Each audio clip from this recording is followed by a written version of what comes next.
साहनी पूजा समिति Shivpuri ward number 9 के अंतर्गत श्री श्री 108 सार्वजनिक हनुमान मंदिर के प्रांगण में राम नवमी पूजा को लेकर आगामी 29 मार्च 2023 को मानस पाठ एवं 30 मार्च 2023 को भव्य शोभायात्रा के साथ 48 घंटे का रामधुन अष्टयाम को लेकर एक बैठक आयोजित की गई।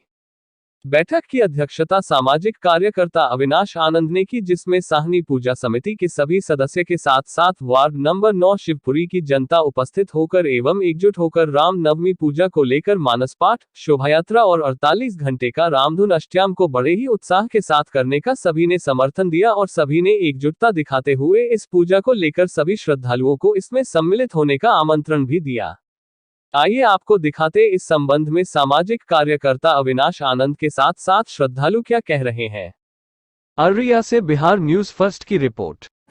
अररिया जिला मुख्यालय के वार्ड नंबर 9 शिवपुरी में सार्वजनिक बजरंगबली मंदिर के परिसर में साहनी पूजा समिति के द्वारा पिछले वर्ष से ही यहाँ पे रामनवमी के शुभ अवसर पर भव्य शोभा यात्रा और 72 घंटे के अनुष्ठान का आयोजन किया जा रहा है। इस वर्ष भी पूरे ही भव्य तरीके से सारे कार्यक्रम की तैयारी चल रही है और मंदिर तक आने वाले चारों प्रमुख मार्ग में भव्य तोरण द्वार लगाए गए हैं और पूरे तरफ सड़क के दोनों तरफ सजावट की तैयारी की जा रही है। सामने आप देख सकते हैं कि 2000 लोगों को एक साथ बैठने के लिए बड़ा सा पंडाल का निर्माण करवाया गया है। मंदिर के सामने भी 1000 लोगों को बैठने के लिए पंडाल बनवाया गया है और पूजा कमेटी जो है पिछले 1 महीने से इस कार्यक्रम की तैयारी को लेकर वार्ड के लोगों से संपर्क कर रही है और पूजा कमेटी पूरी मजबूती के साथ सारे कार्यक्रम की तैयारी करवा रही है।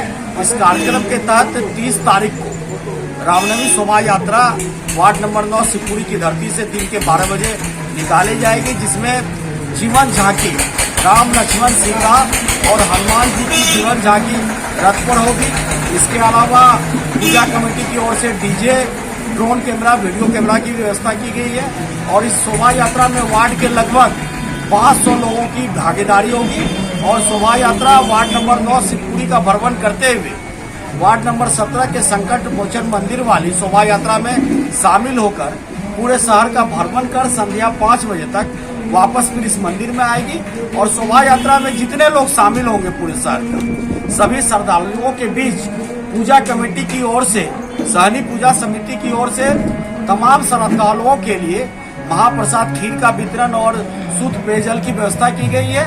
इसके अलावा इस मंदिर में 29 तारीख से ही 24 घंटे का मानस पाठ और 48 घंटे का अष्टयाम का शुभारंभ होगा, जो 1 अप्रैल की संध्या 5:30 बजे उसकी समाप्ति होगी और अष्टयाम की समाप्ति के बाद महाप्रसाद का वितरण होगा और कार्यक्रम की समाप्ति की घोषणा की जाएगी। इस बार रामनवमी और रमजान एक साथ पड़ रहा है और रोजा भी शाम के समय में खुलता है। इसको आप लोग किस तरह से शोभा यात्रा में देखेंगे? शांति समिति की बैठक में ये तय किया गया है कि जो शोभा यात्रा निकलेगी वो जो इलाका हम लोगों का चांदनी चौक और जमा मस्जिद वाले सड़क जो है सब्जी मंडी वाली, उन इलाकों से शोभा यात्रा जो है 4 बजे तक गुजर जाएगी और 4 बजे तक हम लोग काली मंदिर के पहुंच जाएंगे। तो हम लोगों की जो भीड़ होगी शोभा यात्रा में, जो मुस्लिम भाई का इलाका है चांदनी चौक का और जमा मस्जिद वाला इलाका, उन इलाकाओं में 4 बजे तक खाली होने से उनको किसी भी प्रकार की खरीद बिक्री में कोई परेशानी नहीं आएगी। और आप लोगों को पता है कि अररिया की धरती जो है वो गंगा जमुना की तहजीब वाली धरती है और हिंदू मुस्लिम की भाईचारगी के लिए ये धरती मशहूर है। तो हम लोग हमेशा ख्याल रखते हैं कि हमारे मुस्लिम भाई का जो धार्मिक काम है उस काम में हम लोगों की तरफ से कोई व्यवधान उत्पन्न ना हो और न ही उन लोगों के द्वारा हम लोगों के किसी भी धार्मिक कार्यक्रम में किसी प्रकार का अब तक कोई व्यवधान उत्पन्न की गई है, बल्कि हम लोग एक दूसरे के धार्मिक कार्यक्रम के दौरान शरबत और पेयजल की व्यवस्था कर उस कार्यक्रम में सहयोग देने का काम करते हैं और इसका जीवंत उदाहरण रहा है। मुहर्रम के समय में हिंदू भाई लोग जगह जगह पर शरबत और पानी की व्यवस्था करते हैं और रामनवमी शोभा यात्रा और दुर्गा जी के विसर्जन के समय मुस्लिम भाइयों की ओर से और उनके द्वारा जो अलग अलग संगठन है उनकी ओर से हम लोगों के लिए शरबत और पानी की पूरी व्यवस्था की जाती है। तो हम लोग एक दूसरे के धार्मिक अनुष्ठान में बिल्कुल सहयोग करेंगे और इस बार भी कोई समस्या अररिया की धरती पे ऐसी उत्पन्न नहीं होगी कि किसी भी धर्म या संप्रदाय के लोगों को किसी प्रकार की कोई ठेस पहुंचे। अररिया की जनताओं के लिए कोई संदेश रामनवमी पर्व को लेकर? जी देखिए, ये एकदम बिल्कुल पवित्र और पाक महीना है, दोनों महीना है। और इसी महीने में आप देख रहे हैं कि रामनवमी, रामलल्ला का जन्मदिन भी है, चैती दुर्गा भी है, चैती छठ भी है और रमजान का पाक महीने की शुरुआत भी इसी महीने में हुई है। तो निश्चित तौर पे ये गंगा जमुना तहजीब को और मजबूत कर रही है महीना। और मैं अपनी ओर से और तमाम शिवपुरी वार्ड नंबर 9 की वासियों की ओर से समस्त शहरवासियों को रामनवमी, चैती दुर्गा, चैती छठ और रमजान की ढेर सारी शुभकामनाएं और बधाई देता हूँ। रामनवमी को लेकर भव्य तैयारी आप लोगों के द्वारा किया जा रहा है, इसको आप किस तरह से देख रहे हैं? देखिए, चंद्रा चौक पर हर साल की भांति इस बार भी बड़ी धूमधाम से हम लोगों का रामनवमी मनाया जा रहा है, जो समस्त शिवपुरी वार्ड नंबर 9 के जनताओं के द्वारा और शाहिनी पूजा कमेटी के द्वारा तो यहाँ का इस बार जो भव्य आयोजन किया जा रहा है। और यहाँ से यह शोभा यात्रा निकलेगी जो समस्त अररिया के शोभा यात्रा में सम्मिलित होकर हम लोग शहर के सारे जगह घूम करके काली मंदिर चौक पर हम लोग एकत्र होंगे और एकत्र होने के बाद फिर वहाँ से सारी शोभा यात्रा जो हम लोग आकर के चंद्रा चौक पर आएंगे और यहाँ का भव्य आयोजन में हम लोग सम्मिलित होकर के यहाँ का प्रसाद वितरण में भाग लेंगे और बजरंग बली। कैसी तैयारी कर रही है आप लोग?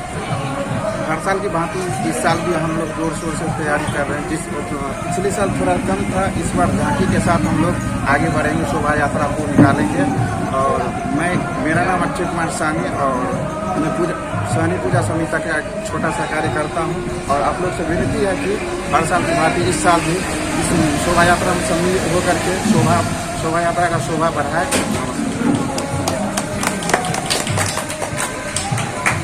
को लेके जो यहाँ पे कार्यक्रम हो रहा है, इसको लेकर कितना उत्साह आप लोगों में है? हम लोग में तो बहुत बड़ा उत्साह है, खासकर सहनी समाज जो हम लोग शुरुआत से इसमें लगे हुए हैं, तो इसका बहुत बड़ा योगदान हम लोग का सहनी है। मेरा नाम लक्ष्मण सहनी है।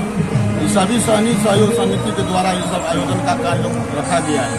साथ ही साथ इस पूरे शिवपुरी वार्ड वासियों का भी सहयोग इसमें है।